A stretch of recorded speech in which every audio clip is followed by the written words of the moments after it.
Good morning. Thanks so much for starting your Tuesday with us on Wake Up Charlotte to Go. I'm Carolyn Brooke. And I'm Ben Thompson, and we'll get to the big stories today coming up in just a few minutes. But first, let's get a check of the forecast with Larry. And good morning. Going back to yesterday, we made it to 64 degrees average high this time of the year, 59 degrees for today, hour by hour. By noon, we're about 53 degrees right in the middle of the afternoon. Pretty close to the average temperature. We'll be in the mid to upper 50s around 6 o'clock, dropping to about 51 degrees. Checking the 7-day forecast for the entire week, the holiday week.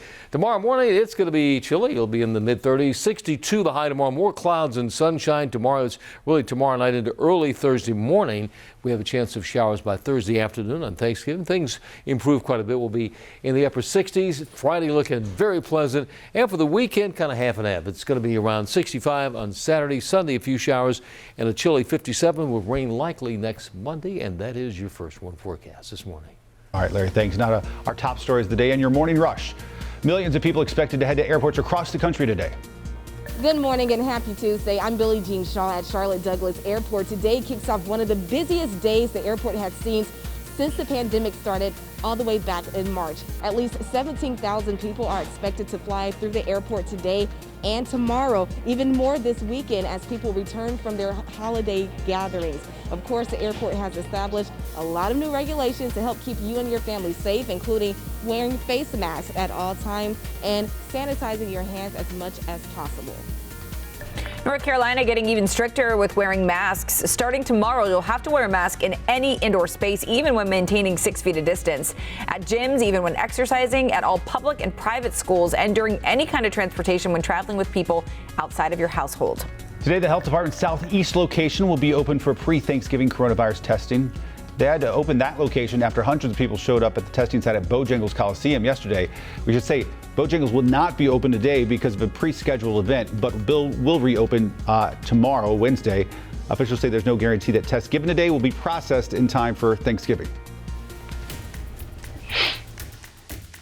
Good morning, everyone. This next story is a really devastating and sad reality that we're seeing right now in the Carolinas and all across the country. Thousands of people are lining up outside food banks because they're struggling to provide enough food for this holiday season amid the pandemic. So take a look at some of these pictures and some of the videos. Really sad. They're going viral right now. So this first one is from Houston. Hundreds and hundreds of cars there lined up outside waiting to pick up food. Others waiting for hours outside in Los Angeles of a food bank in that video. And then in South Carolina, cars caught on camera wrapped around the road there waiting to pick up food as well. These food banks are saying that the need for food continues to go up, but the number of volunteers is going down. Locally, our need is urgent. There are several different ways that you can help if you would like to. If you're doing some Thanksgiving dinner shopping at Harris Teeter, this is a really easy way. You can just round up your total to the next dollar, and then that money will go toward Second Harvest. Loaves and Fishes, they are also close to reaching their Feeding Hope fundraiser goal, and they said the money they'd really like to get back for that after ordering a lot of their usual turkeys for Thanksgiving and really having to order even more. Take a listen. We ran out last Thursday. We blew through 1,500 turkeys in 4 days. So again, just reiterating how great that need is. If you can't, though, afford to donate food or donate money, you can always give your time. Loaves and Fishes over on their online website, they've got a list up for you to sign up for a time slot to volunteer and answers a lot of questions there. We can also help you if you have any questions. Just text them to us, 704-329-3600, or you can leave it in the comments below and we'll take a look. Guys, back to you. Rachel, thanks. Time now to connect the dots when we make the news make sense. AstraZeneca and Oxford just revealed their vaccine is up to 90% effective, making it the third COVID-19 vaccine candidate. And even though it's not quite as effective as some of the others, it could still hold the most promise yet. AstraZeneca and Oxford's vaccine is set to be a game changer. It's cheaper, easier to store, and simpler to distribute. Let's connect the dots. Their vaccine costs just a fraction of what the others do. Moderna's vaccine costs $34 a dose, while Pfizer's is $20. But Oxford's vaccine, just $4 a dose. That's not the only advantage.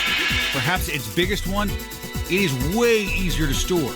Both Pfizer and Moderna's vaccine have to be stored in temperatures so cold they require a special freezer. But Oxford's just needs regular old refrigeration. That means it'll be much easier to give out, especially in low-income areas where it's arguably needed the most. And that is connecting the dots. Now to some stories to keep you and your family safe and sound today. We've learned this year that spending a lot of time by yourself is tough, but it can also be very good for you. A new study found there are several benefits to being alone. Quarantining from others helps us reflect on the past and plan for the future. It also cuts down on anxiety brought on by spending time with others, if that happens to you. Especially this year, we've been able to focus more on self-care. And they say that's a good thing. It is.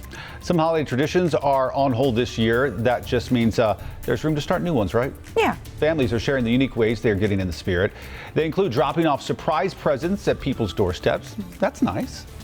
Having meals with extended family over video call. A lot of folks are going to be doing that over the next few weeks. And designating a day where everybody disconnects from their devices. You know, It's helpful. old school, just talk. Yeah. So we want to know, are you starting any new traditions this year? Let us know using the hashtag WakeUpCLT. Maybe we'll try them ourselves. Well, I'm cooking this year. That's a new tradition for you. It will only happen this one year, hopefully. Unless it's amazing. Yeah. I have a feeling it's going to be, let's just hope it's not burned. We might have a Martha Stewart in the making right here. You never know. You never know. This could be something that I'm really good at that I just never explored. You're going to be doing segments on Charlotte Today doing cooking. Watch for that. Don't hold your breath. Make sure you watch us every single morning starting at 4:30 a.m. on Wake Up Charlotte, including on Thanksgiving Day.